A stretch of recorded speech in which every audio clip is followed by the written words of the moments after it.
Velkommen til denne af Manderådets fjerde videopodcast om emnet forældrefremmedgørelse. Det har vi nu talt om i 3 tidligere programmer, og det er vigtigt for os at komme dybt ind i at forstå, hvad det her fænomen handler om. Vi har jo oplevet politisk, at der er stærke kræfter, som ligefrem benægter, at det forekommer, at det er et begreb, der ikke skal skrives ind i forældreansvarsloven. Så derfor så er det vigtigt for os, at vi får belyst, hvad forældrefremmedgørelse det handler om, hvad det gør ved børn og unge, og ikke alene, hvad det gør ved dem, men den psykologiske, også den sundhedsfaglige virkning for dem på lang sigt. Så derfor så har det lykkedes os at få professor i psykologi Ben Hine fra London til at bidrage til den her indsigt i dag. Jeg mødte Ben op i Norge til Parental Alienation Study Group-konferencen først i september måned, og her havde han en meget interessant præsentation omkring traumatiseringen af forældrefremmedgørelse. Så derfor så lavede jeg en aftale med Ben, og jeg er så glad for, at vi i dag kan sige goddag til Ben og invitere ham, og det foregår på engelsk. Og Kim, min gode kollega, vil køre interviewet med Ben primært, og jeg vil også droppe ind imellem. Men det er det, vi skal i gang med nu, så velkommen til Kim, og velkommen til Ben Hine. Og Kim, vil du tage over herfra? Well, first of all, I'd like to introduce our guest. We are very, very honored that you would participate in this podcast with us and give us some idea of what kind of data you have on this issue. Professor Ben Hine, you're currently working as a professor of applied psychology at the University of West London. You are the co-founder of the Men and Boys Coalition and leader of the Evidence-Based Domestic Abuse Research Network. You have quite a name as a researcher and a speaker on a variety of gender issues. You've written several scientific academic papers over the years, books, and academic studies. And we're very grateful to have you here on this podcast, and thank you for taking your time to join us here in Denmark. So, for people who don't know what parental alienation is all about, could you please describe what parental alienation means? Yeah, firstly, thank you for having me. It's really an honor to come and speak with you. And I'm very glad we've switched to English because my Danish is limited to hi and tak. So that's about all I can manage. But yeah, thank you so much for having me. And just a bit of additional context. So yes, I'm a researcher in this area, but I also have a lived experience of parental alienation as a child. My parents had a very acrimonious divorce, and a part of that involved alienating behaviors towards my father. So I kind of bring that lived experience to my work. I've done some autoethnographic pieces on that, where I've actually woven my lived experience in with the testimony that I've heard from individuals as well. So in answer to your question, parental alienation is when a child demonstrates some kind of resistance or refusal to a parent based on an unjustified reason and behaviors from the other parent. And we separate out parental alienation from parental alienation behaviors because one is the outcome and the other is the process. So typically we would talk about parental alienating behaviors, or PABs, as the process where a parent is trying to target or destroy or manipulate that relationship between the child and the parent, or the child and the other parent. And then parental alienation, when we talk about that, is usually when we're referring to the outcome, which is when the child is resisting as a result of those behaviors. And it's very important right at the start to talk about how parental alienation falls within a whole variety of reasons why a child may resist contact with a parent. All the way down from very innocuous, non-damaging reasons. So, for example, when parents separate, a child may prefer the way that mum makes a meal rather than dad. And they might say, I don't want to go to dad's house because I don't like their lasagna or whatever. And that is a very innocuous reason, and that is something that can be very easily dealt with. that ranges all the way up to things like what we call justified estrangement. So this might be when a child is rejecting a parent or has been prompted to reject a parent, but for a justified reason. So, for example, that parent might be abusive towards the child. So the parent is protecting that child. So they're engaging in what we would call protective parental gatekeeping. So they might be saying to the child, I don't want you to spend time with that person because they're dangerous. And that is true. Parental alienation, therefore, is a situation where the relationship between the child and the parent is being attacked for an unjustified or illegitimate reason. So that child, should have a relationship with that parent. That parent's not harm to them or damaging to them, but the other parent, for whatever reason, wants to attack that relationship. And I think it's really important that we just set that out right from the start, because otherwise you get people saying, well, technically anything can be PA then, and that's really not the case. Right. So it's related to the good parent being pushed out of the child's life. Yeah, so we talk about, and it's really important that we don't talk about perfect parents, because no such thing exists. We're all imperfect as parents. I'm a parent myself. But this is when someone that we might call a quote unquote good enough parent, and that's really realistically all we're trying to be, really, is good enough parents. And this is when you have a parent who is good enough. Yes, they might have lost their temper a couple of times, or they may give the child too many snacks, things that we all view as kind of acceptable, is being pushed out of the child's life, and the relationship between them and the child is being damaged or attacked for a reason that is known to the alienating parent, but is not what we would view as an acceptable or justified reason. Right. What's the time span in terms of how long time this has been a topic internationally? When did the first researchers start? Yeah, well, one of the common misconceptions is that this theory is, or this phenomenon rather, is only a few decades old, and a lot of people center around the idea that Richard Gardner, who was a psychotherapist and a psychiatrist, launched this theory and launched this idea in the mid to late 80s, and that's certainly not true. We have documented incidences, both psychologically in the psychological literature and in the legal literature, of this phenomenon reaching back centuries, to the kind of early 19th century. And, as a kind of lived experience and lived phenomenon, you can talk to any manner of people who grew up in the 30s, 40s, 50s, 60s, before Richard Gardner's theory was proposed, that would tell you about their experiences of separation. I've spoken to many people who are of that age, where they can remember that time as a child, who speak about those experiences. So I think it would be really damaging or incorrect, or both, to kind of say that this is a kind of phenomenon that was created and presented by a singular person, because it's not. It's built on a body of work. What I will also say in that context, however, is that the last 15 years have seen a proliferation of empirically robust, sound research into the phenomenon that has given rise potentially to the increased interest in the area, and also potentially the increased controversy over the area, because there's so much more dialogue about it. So as with many phenomena, we go through different waves of interest, but it's been around for a long time, certainly as a lived experience and also as a kind of theoretical concept as well. Yeah. I mean, the reason that the Danish Men's Council is so occupied with this area is basically that we know that it has detrimental effects on the psychology of the children. Could you speak a little bit about what are the effects of parental alienation on children? Yeah.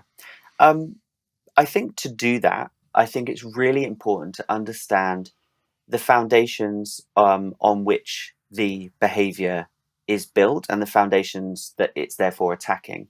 So when we think about parental alienation, we really have to relate it to attachment theory. And a couple of psychologists have already done this at great length. So, for example, Childress has looked at this, where Karen and Nick Woodall in the UK have really delved into this in detail. which is where we know, for example, that children have a biological evolutionary instinct to bond with their caregivers, and that is part of a safety-seeking mechanism because human infants are not very good at surviving without their adults around. So they're programmed to form those relationships to survive. And they do that with their immediate caregivers in their environment. Doesn't really matter who they are as long as they're looking after them.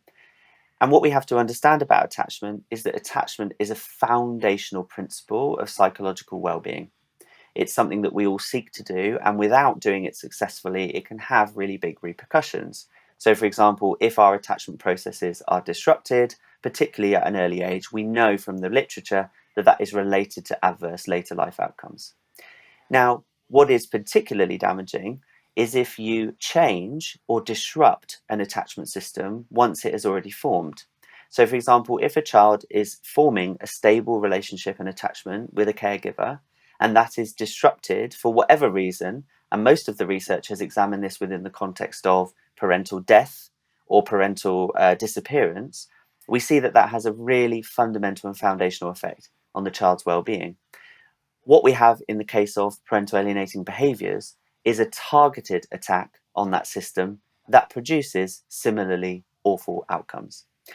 The literature that we have on children's outcomes fall in a variety of different methods and domains. We have a few papers that have come out of a research team in Italy, which is led by Verrocchio and their team. We also have some reviews that have been done by people like Morales, who did one very recently, I think it was in 2021.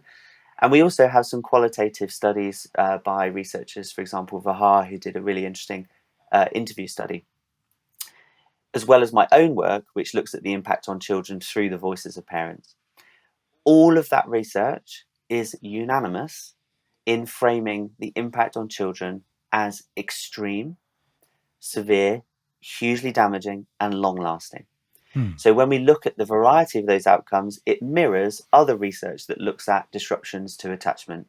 And when we're talking about the outcomes, we're looking at things like including sociocognitive outcomes, so their ability to make friends and be social, emotional outcomes, psychological outcomes in terms of mental ill health and the likelihood of developing developmental disorder and neurological disorder in later life, as well as health outcomes. So when we think about behavior that is damaging to the child, and again, I must stress, this is when we're talking about alienation. We're not talking about other scenarios where we might take a child away from a parent because it's in their better interest and the risk is actually greater if they're left with that parent.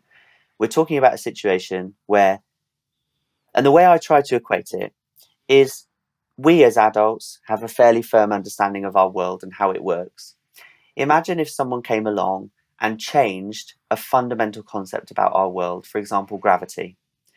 That would be extremely disconcerting, and we would have to completely change and operate our lives based on the fact that there was no longer gravity. It's that kind of fundamental and foundational change that you're producing, and not only that, you're doing that to a child who is not cognitively equipped to rationalize that behavior. Whereas adults, we could think about that and we could say, okay, this is now the deal. So in short, it has a profound effect on children. So, Ben, would it be fair to say that even a normal divorce has an impact on children concerning this? I think that's a really interesting question. And I think the reason why it's really interesting is because it's very, very hard to articulate what a normal divorce looks like. I think if you were saying to me, would what we might characterize, to use some loose terms, a healthy divorce. So say we were in a situation where a couple got divorced, they were amicable to each other, they were friendly with each other, they explained everything to the child, they did everything quote unquote right, although I use that term loosely because there's no right or wrong with divorce or separation. Right. But say they were following, doing their best practice, as it were. Yes, there would be some impact because fundamentally you're still changing one element of the rules of the game. But the impact can go from very, very minimal in that instance, because as long as you are ensuring that the child still knows that the attachment is present, they're still getting time with that caregiver, they're still getting love with that caregiver, and most importantly, they still feel safety with that caregiver, then the impact can be very minimal. Yeah. However, what we see in many cases of separation and divorce, particularly in the UK, for example, with the families that I've worked with, is that that baseline is actually a lot less amicable most of the time. So there's inevitable damage there. And in the case of alienation, it can tip over into actually abusive behaviors that are attacking that relationship, which is then when you get into the area of huge and significant damage. So it's definitely a spectrum. There are definitely ways that you can do it better and not so well. And that will have a relationship with the varying impact that it has on children.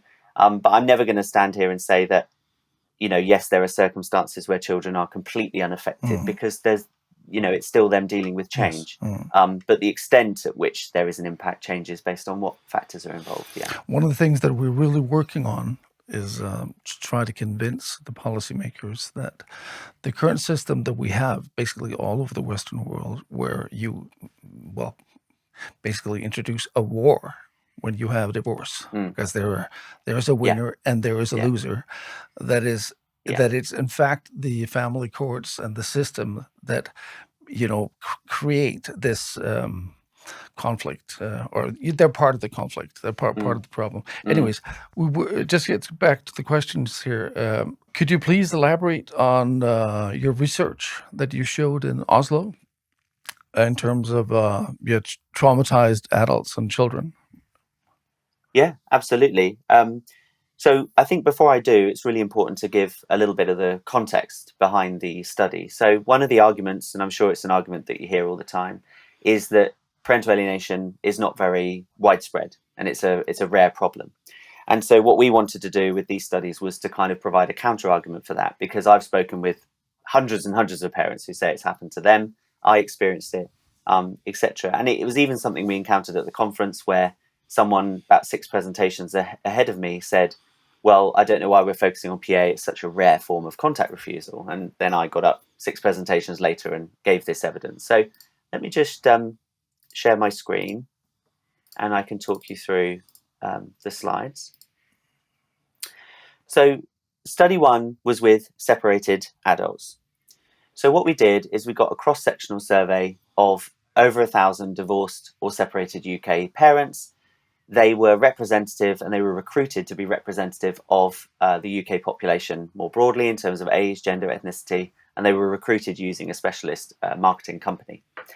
And what we did is we gave them self-report measures of parental alienating behaviours, which are widely validated. We also mapped their experiences onto what we call the 5-factor model. And just very briefly, that is a model that uses 5 criteria to determine whether alienation has occurred. The first factor is there resistance by the child? The second is, was there a previous positive relationship? The third is, was there no abuse by the targeted parent? The fourth is, were there alienating behaviours present? And the fifth is, has this manifested in the child?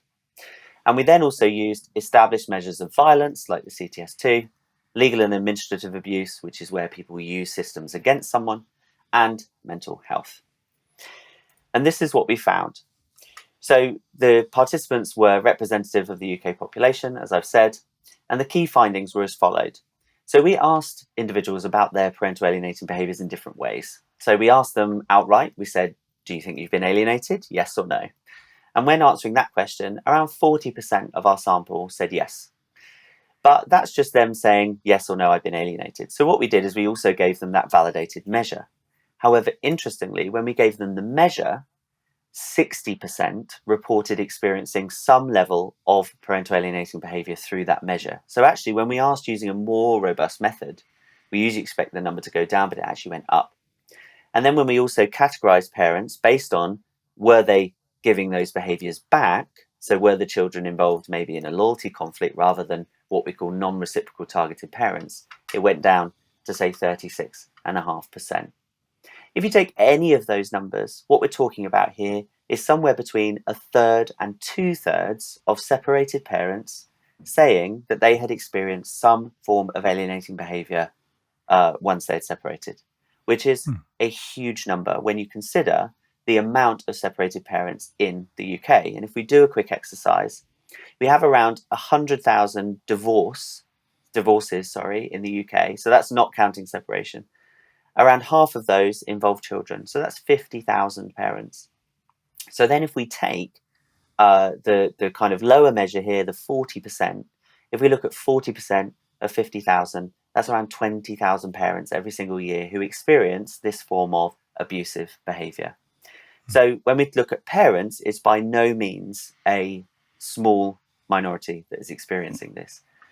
And equally interesting, especially because of the organisation that's hosting this podcast, for example, and a lot of the dialogue around PABs relating to gender, there were actually no significant differences in PAB experiences across demographic groups, including separated men and women. And that reinforces the idea that actually alienating behaviour can occur towards men and women, towards mothers and fathers, which is a really important thing to note. Yeah. When we then look at the relationships between the alienating behaviours or reports of alienating behaviours and reports around mental health, we saw an association.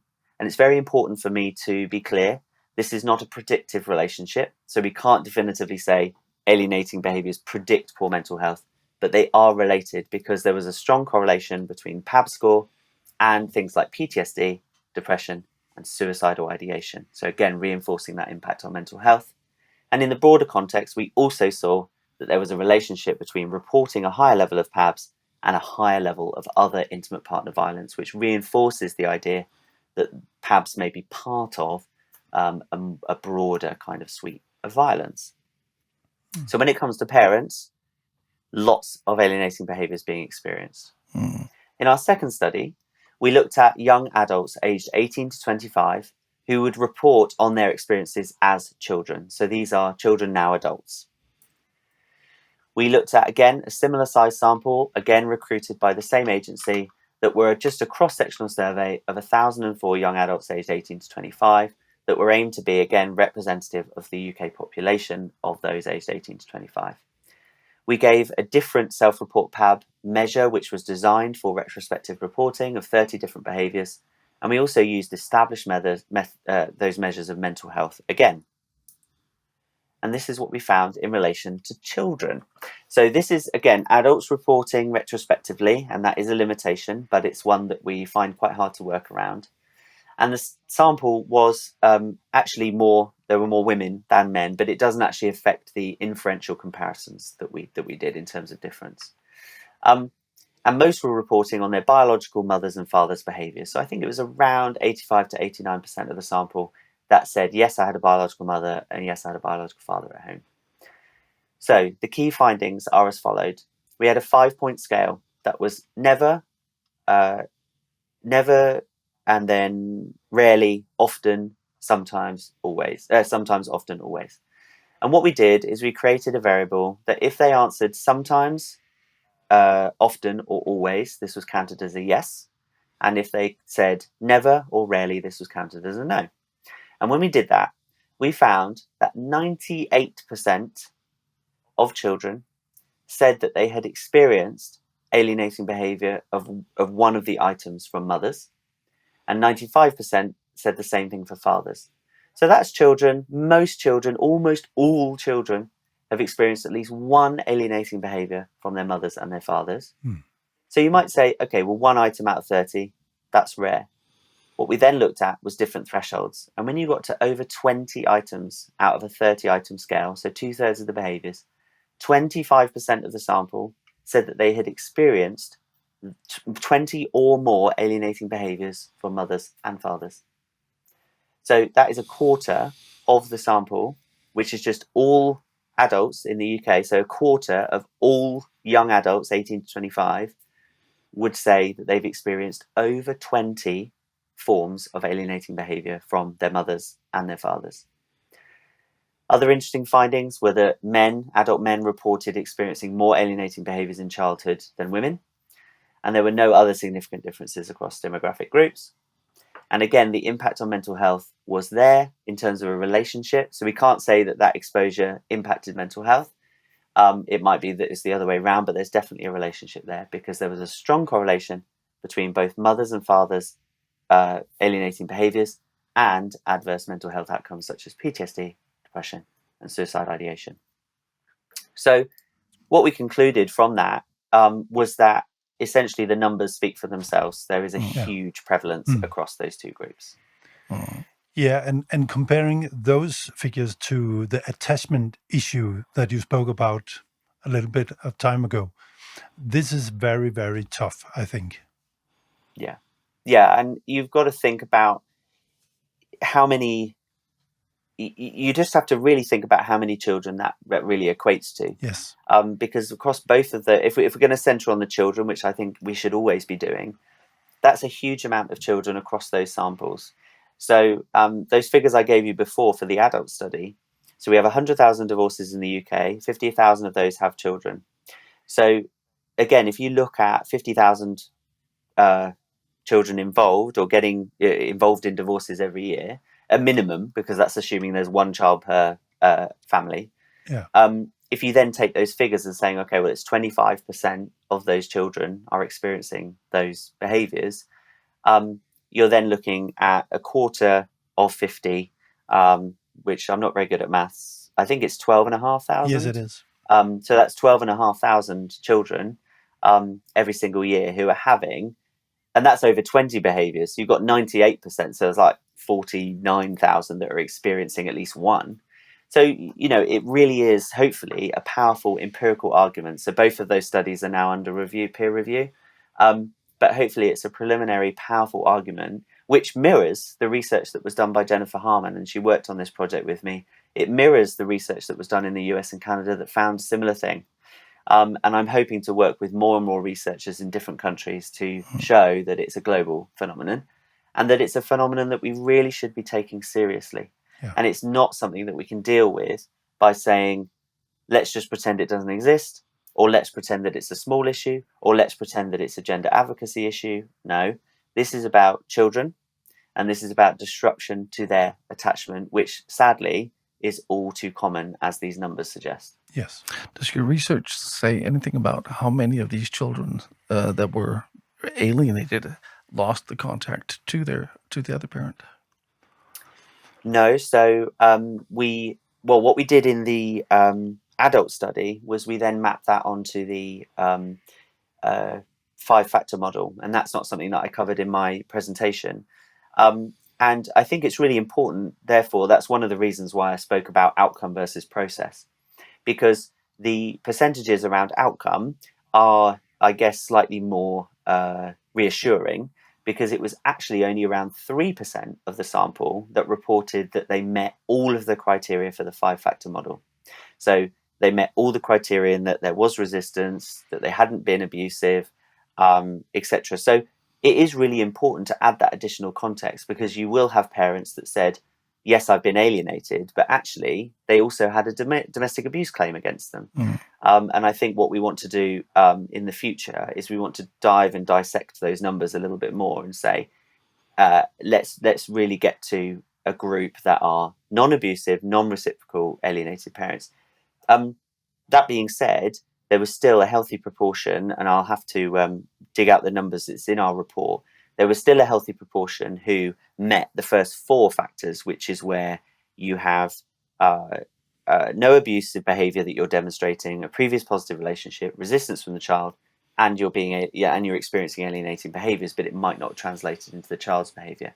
So it's really important that we tackle these things really sensitively. Yes. But what we talk about in terms of abuse research, and the reason that I've led with those statistics, is because if we class parental alienating behaviours as abusive behaviour, which we should do, then a lot of advocates and theorists say that we should just focus on that, and that we focus on the experience of the behaviour, not necessarily what provoked it, what the reason for it was. So I think there's 2 sides of the argument we can make there. One is the argument I've just presented, which is if you just look at the behaviours, yes, there is a lot going on, and we need to address that. If we then drill down and look at the second line of the argument, which is, okay, well, actually, how many of those parents weren't being abusive back? It's still a big chunk. I need to dig out those numbers, and that's what's going to be covered in our academic paper and is in the report as well. Is about how many parents fit that criteria. But I think the most damaging thing we can do is just ignore. We have to keep discussing these things and keep inquiring and keep asking those questions like you've just done, which is, okay, well, actually, how many of those were alienated? But I would argue if you even have 3% of those parents, 3% of 50 is still, a really high number. Yeah. It's well over 1,000. So it's 1,500, I think. That's still a lot of parents that are struggling from being, with being completely alienated from their children. So it's on no scale is it a small issue. No. What's your opinion as to why does one parent try to alienate the other parent? Is it revenge? Is it possession of the child, or what? Why do they do it? There is currently all manner of theories as to why it occurs. And one of the reasons why a lot of that work is theoretical is it's because it's really hard to get self-identified alienating parents to take part. Because there are so many, it's such an eclectic reason why. A lot of the time, I would argue it probably comes back to that magical word, attachment. Because what separation often does is separation often triggers attachment trauma in the parents. And if you are, someone with already, you're already carrying attachment trauma, say that you're maybe anxious, avoidant, you're type C, and you have someone who says, I'm leaving you, and it's framed in their mind as I'm abandoning. One of the ways they might compensate for that trauma is to reinforce the relationship with the child and claw the child in closely and enmesh with the child and try and turn the child against the other parent so they're closer to them. That's just one of numerous reasons. Often, though, it is rooted in the alienating parent's own trauma. And I think that's why we have to be really, and it is difficult sometimes, we have to try and be as compassionate as possible in trying to understand why behavior is occurring. And I always try and orient people back to this phrase of hurt people hurt people. So if you are hurt, then you end up hurting others often because it becomes a cycle. And so if you have a poor attachment style with your parents who raised you, or you were alienated, then often you might fall into that pattern as well, because you don't know, you haven't had the modeling from above to know how to form those attachments. But other reasons can cover things like, revenge, jealousy, wanting to hurt the other person. It can cover things like personality disorder. So there's preliminary suggestion that there's a higher prevalence of type B personality disorders, like narcissistic personality disorder, in alienating parents, which warp and dictate their thinking about certain situations that lead them to behave in certain ways. But it's certainly something that we need more research on, and also that we generally need more family systems awareness within any solution to this problem, and how the relationships within the family are determining and dictating the behavior. And what we don't need to do is just simply frame alienator bad, alienated good, because that's what's actually happening in the child's mind, which is part of the problem. We need to go in and we need to extensively and rationally and thoughtfully inquire and understand the dynamics of the family in order to help. But in answer to your question, I'd love to know the answer myself. Yeah, but basically what I hear that you're saying is that the traumatized parents bring on their traumas to their own children.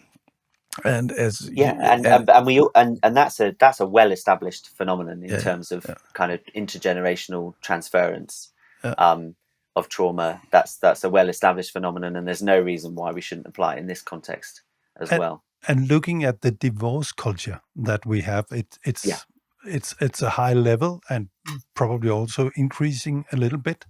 We are producing young kids who will have attachment issues and bring that on in their families when they are growing up. Right. Isn't that true? Right. And that's why we have to take an ecological view of it and look at all of the different layers and systems involved, because it was right back, you were making a point earlier that systems and other individuals absolutely play a role in creating the groundwork for these behaviors to occur. Yes. And you may have someone who is originally in a place where they are maybe doing the behavior accidentally, or they're coming from a position of trauma, which very quickly gets turned up and churned into an active process by a particular system, for example, the family court, because it's adversarial. Yes. And I mean, to be honest, before you even get to court, in many countries, it's framed as an adversarial thing. You know, when I talk about my experiences, and everyone who's ever talked about my life history always refers to the time in my childhood as the custody battle. Yeah. And that language in and of itself is adversarial, it's war, it's you must win. And it kind of speaks to this idea of kind of game theory, that there has to be some kind of winner, and it just keeps escalating until I saw a brilliant presentation recently at a conference by a doctoral student named Courtney, who talked about game theory and how that might prompt this kind of escalation. And that's exactly what we need to be tackling in order to stop these behaviors from occurring in the first instance. But yeah, a variety of reasons available. But that's what we argue as theorizing. well. We're trying to solve psychological issues with a legal system that's not equipped to deal with the problem. Yeah. So it's the same issue everywhere, it would seem. And you know, one of the things that we've been talking about, and I advocate for, certainly in my TED Talk, for example, is if we could introduce and if we could make more robust this kind of triage process when couples separate, we could do a lot more in terms of catching people before they get to that tipping point and sitting them down, centering the needs of the child and saying, okay, hold on, I know everyone's hurt here. Let's explore why. Let's deal with that. Let's get any apologies that we need. You know, all of that really important work before it gets to court, because court isn't there to do that. Court isn't there to get those kind of parenting plans in place. By often that is too late. And look, it's very easy to bash family courts. I speak with family courts all the time. I speak with lawyers. I speak with solicitors, barristers, etc. I think it's very easy to bash the system. There are many cases that require that level of intervention. And those are cases that wouldn't be helped by anything, love nor money. You know, they're going to end up there. And that's absolutely right. I think the problem we've got at the moment is court saturation. Everyone's going. Because it's really the only arena in which these grievances and issues can be aired. Whereas if you introduced a step before that was more robust, government funded, free, all of these kind of things, as well as changing the culture so that people wanted to go to those things, then we'd have a lot less alienating behavior and a lot less issues. We've argued for quite some time that instead of having this situation where there's a winner and a loser, that you should try to aim at something which is the 50-50 or the shared parenting idea, where neither of the parents can actually win or lose. So, and the reason for this argument is that it's worse for the child to lose a parent than to have two parents living separately. And it's better for the child to get their fathers and their mothers in their life, etc. And we know that they're doing this in certain areas of the world. In the United States, they're doing it. In Belgium, they're doing it. Do you see that as a solution to this, that we actually reform the court system so that it's not based on having winners and losers? Well, I think you have to strip it down to a layer below that, because I think we have to strip out the idea that any formula means winning or losing, because you could have a situation where a child spends 80% of the time with one parent and 20% of the time with the other, which doesn't necessarily mean one parent's winning. It might work for that family. And this is why you can't say, okay, we should introduce a model where it's just mandatory 50-50, because sometimes that doesn't work for certain families. I think what it's more about developing this higher level understanding that is centered around the needs of the child, and to have a more holistic, balanced evaluation of whatever the needs of the child are in that particular family, and coming at it from a much more collaborative point of view rather than an adversarial one.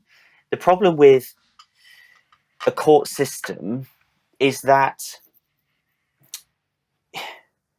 I don't think I don't know whether there's any way to actually remove that element from a court system, because fundamentally that's what a court is trying to do. It's trying to determine the best interest. Yes, we can remove the language for sure, but I think by that point, people are.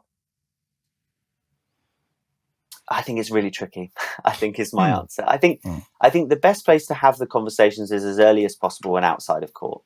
I absolutely agree that we need to strip back the language within court, and that's one of the reasons why there's many advocates. And in the UK, for example, we don't use the term custody, because that is exactly the type of language that prompts these ideas of property, ownership, and treating the child like an object. So yes, there are definitely linguistic things that we can do. Yes. But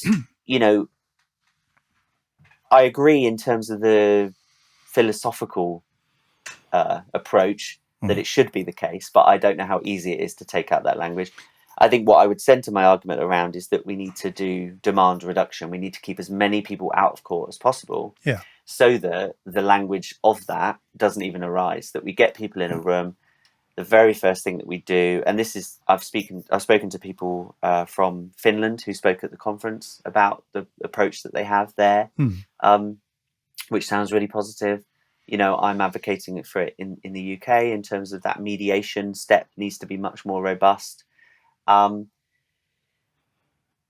I think above everything else, it's the cultural element, because without that, you can't change anything else. Because even if you said, okay, we've got this great mediation package, without the cultural element, people won't go. No. Because we have options and routes to mediation already. The problem is that one party just says, no, I don't want to go. And so the response to that is we've got a consultation at the moment in the UK to try and make mediation mandatory. Well, that doesn't work either, because once you tell people to sit down, then they don't want to do it anymore. So I think you've got to promote a culture where people automatically go, okay, we're breaking up, it's sad, but we have a child and that's our responsibility. So let's go to mediation and work out our problems.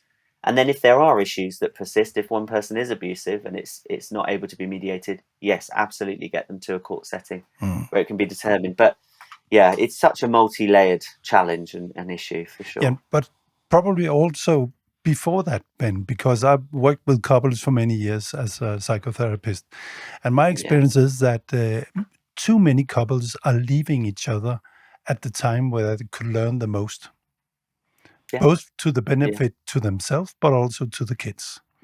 So I have, for some years, been talking about making a prophylactic culture where we are offering couples service in time in order to, get a better time as a couple and as a family. So I think we should use time on that as well, and that's money. Where we get into and that's where we get into. So when I talk about this in my TED talk, that's when we get to the layer of tertiary prevention. So that's when we're getting to a problem before it's even really beginning. Yes, and that if we want to go there, I absolutely agree. It's just that tertiary prevention is the hardest to deliver. So that's why we often don't talk about it, because we're so distracted by the immediacy of primary prevention. So how do we deal with people who are already in court? But absolutely, when you go back down to the level of tertiary prevention, we need to be much more robustly talking about separation and the processes of separation in schools. We need to be setting the expectation around healthy relationships to say this is what they look like. And they can look like that post-separation. I don't think we do really any of that, particularly in the UK. We don't really talk about post-separation. And yes, absolutely talking about having and normalizing, having conversations within relationships and help seeking within relationships around issues, as well as complementing that with tertiary preventative policy. So one of the arguments I make is that in the UK, I think unequal shared parenting frameworks for parental leave are actually a big precursor of relationship breakdown and what follows. So that needs to be part of tertiary prevention as well, because I think a lot of the foundations of relationship discord are sowed in mums getting a year off paid leave and dads getting 2 weeks.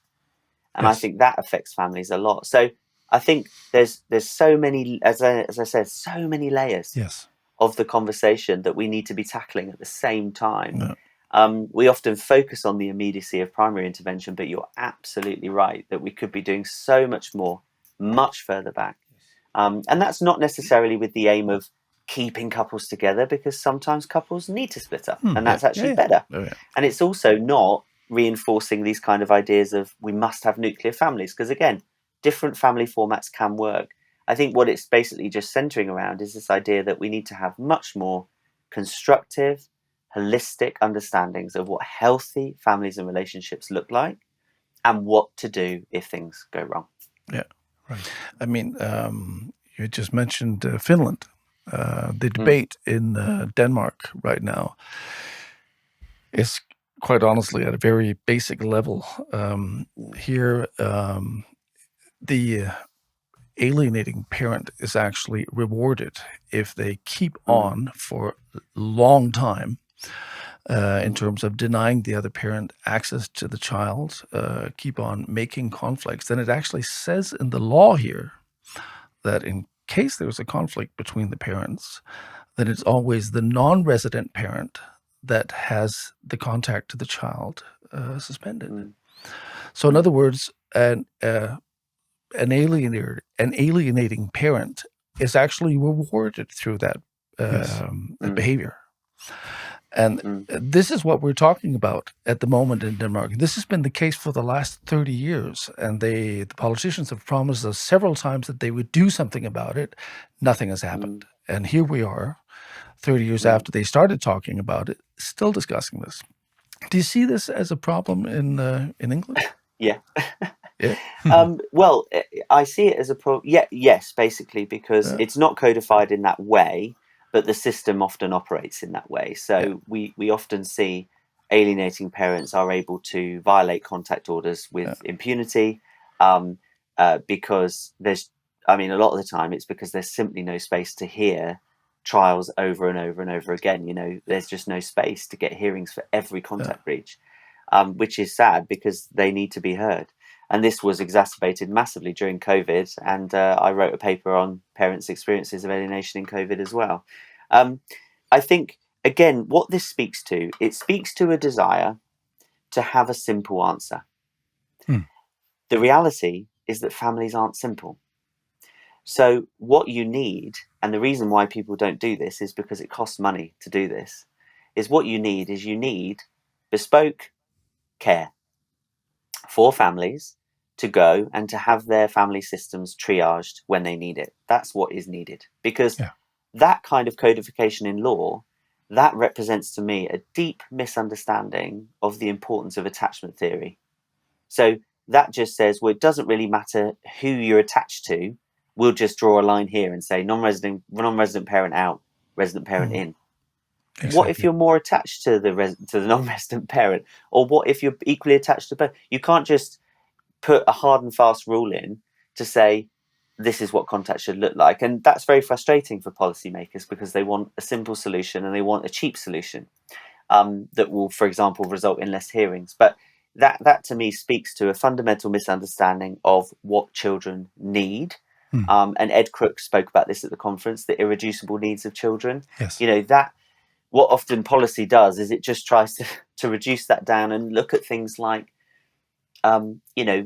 contact, but not the richness of that contact. It looks at, behaviors, but not in context. There's so much more to a family system and how it operates than simply who lives within the family home and doesn't. That's a massive legislative problem, in my opinion. And we have, the issues we have in the UK, for example, are there is a presumption that both parents are responsible post-separation, but there's no framework for what that looks like in practice. Okay. So couples are basically left completely on their own to determine what contact should look like. And I don't know if you've ever sat two divorced people down and tried to get them to agree on something. Doesn't usually go well. So what then happens is they try and work it out, they fail, they have to go to court. So I think there's just so much more we could be doing from a family systems point of view to help. Parental alienation as a science is criticized by various groups. Who are these groups and why do they criticize it? I'm going to answer that indirectly, Right. if I may, Yeah. because what I would rather focus on is the scientific status of the research. Mm-hmm. I could speak about why groups don't want to acknowledge it. I could speak to why there are advocates against it. I choose to not do that. I choose to follow a kind of 2008 Barack Obama, they go low, we go high philosophy of pointing out the simple facts. And the simple facts are the following. Jennifer Harman and colleagues released a systematic review in 2022. And since then, there have been a number of other reviews, including a narrative review of my own this year. What all of those reviews conclude is that the area of parental alienation research has reached a status of scientific credibility because of the quality and critical mass of the research available. Anybody who does not agree with that opinion does not have a correct or thorough understanding of the research that is available. Right. And that is the fact. That's it, yeah. We have research that covers a variety of different areas of parental alienation theory and practice. Right. We have research on what it looks like. We have research on how to measure it. We now have even more research on how prevalent it is. We have tons of research on the impact it has on parents, on children, and even some other groups such as grandparents. Mm-hmm. And we also have a lot of research, albeit very complicated, on how it manifests in legal settings. What we can say is that there are some areas where controversy rightfully remains. And this is what I tried to delineate within my review. Because there are areas, for example, how alienation is brought in family court, that are very complicated and are worthy of further study. So, for example, in the UK, we have two very prominent narratives, both supported by research. One that says that mothers' DV experiences are overridden by parental alienation, and a set of research that says actually it's fathers that are ignored. We need to explore that more. And I'm not saying that that's not a disconnect at the moment. No. However, in a lot of the other areas, and that the same goes for intervention, by the way, we don't really know a lot about how to effectively intervene. And I'll agree with that. I agree with that statement. What I don't agree with is that parental alienation is a pseudoscience. That is rubbish. It is well and widely empirically supported in terms of what it is, how it's different from other forms of contact refusal, how we measure it, and the impact it has on parents and children. And I've just kind of reached a position where I will no longer entertain that notion. I would much rather speak with people about the actual issues, which is, okay, how is it being brought in court and how do we intervene? And I'd be more than happy to speak to anyone about it. Oh, fair enough. Considering that in Denmark, about a third of all children are from divorced families, we're talking about pretty big numbers. Would you go so far as to say that taking into account that there is PTSD, depression, suicidal thoughts in this, that we're getting to a level of divorces where these children actually, in the future will, be a public health risk? It's a public health risk now. I mean, there are so many already traumatized adults wandering around. I mean, I class myself as part of that. I've had a lot of clinical help to deal with my parents' separation. And yes, I do think that it's a kind of increasing ticking time bomb because our divorce rates are ticking up. Exactly.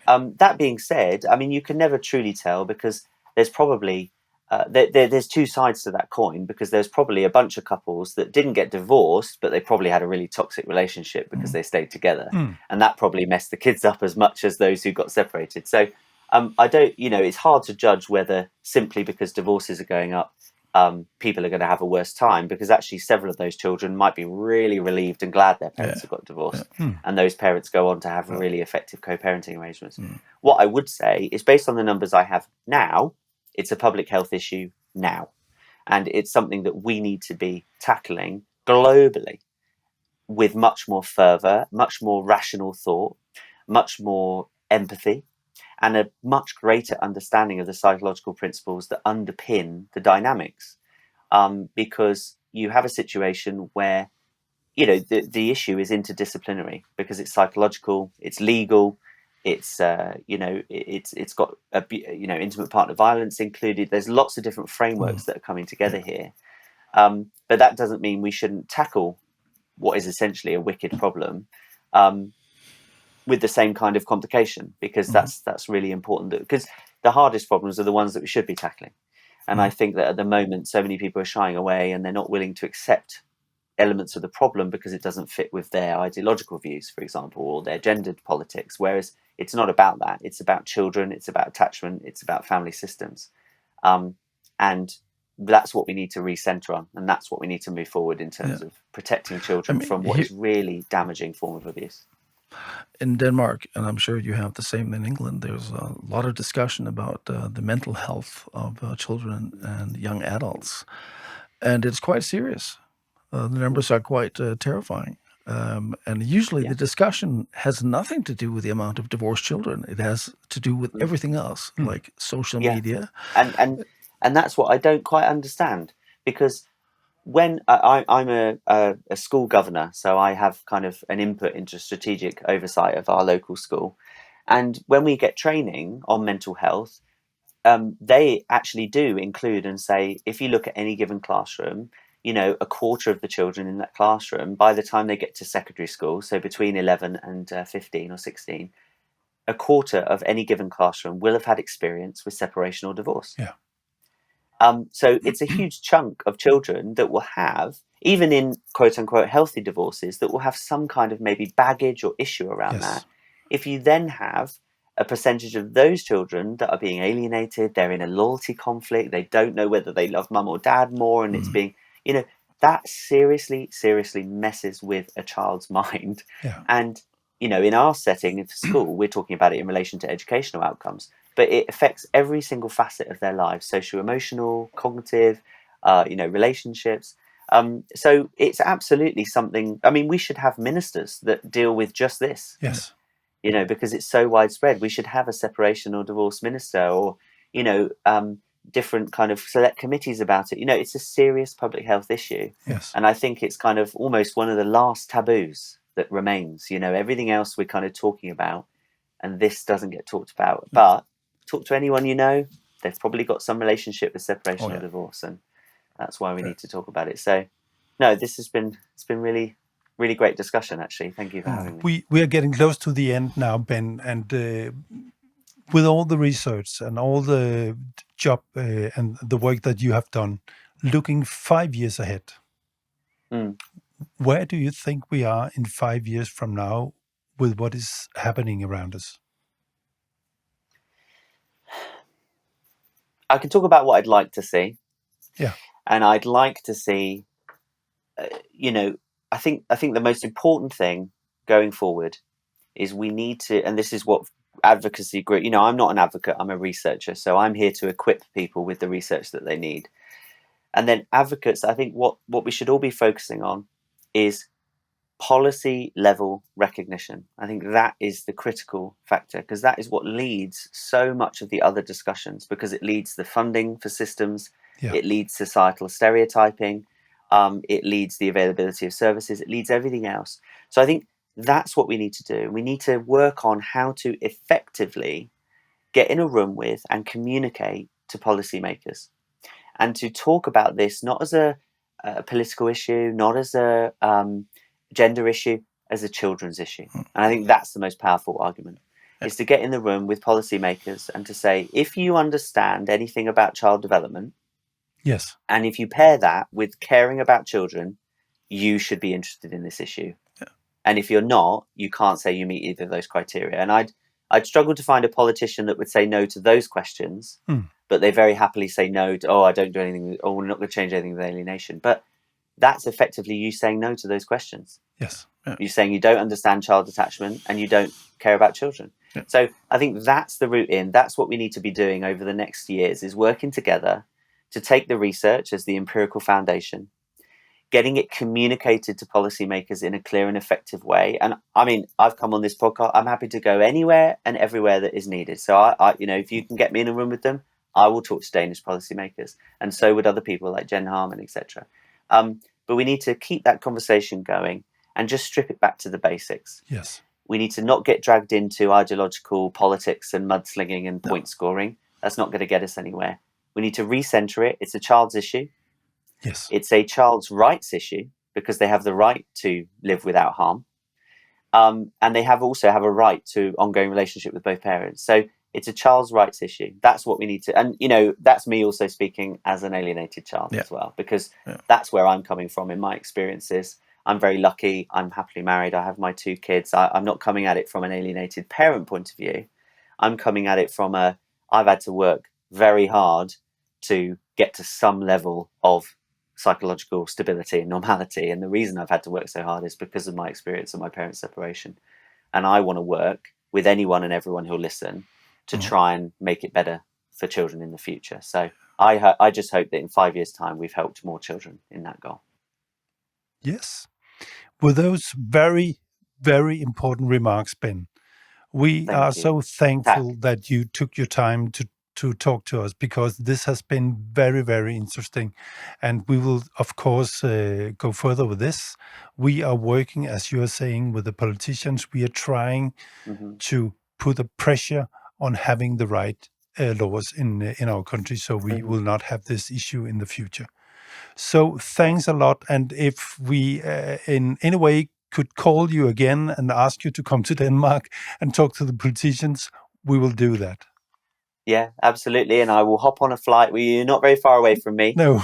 So I will happily hop on a flight. I've always wanted to come and see Copenhagen as well. So I could do that as well at the same time. But no, I'm always happy to help. If anybody listening to this would like to reach out and talk about their experiences, my email is open. I also have a book called Parental Alienation, A Contemporary Guide for Parents, Practitioners and Policymakers, which parents have said is very helpful, very accessible. So that's available on Amazon.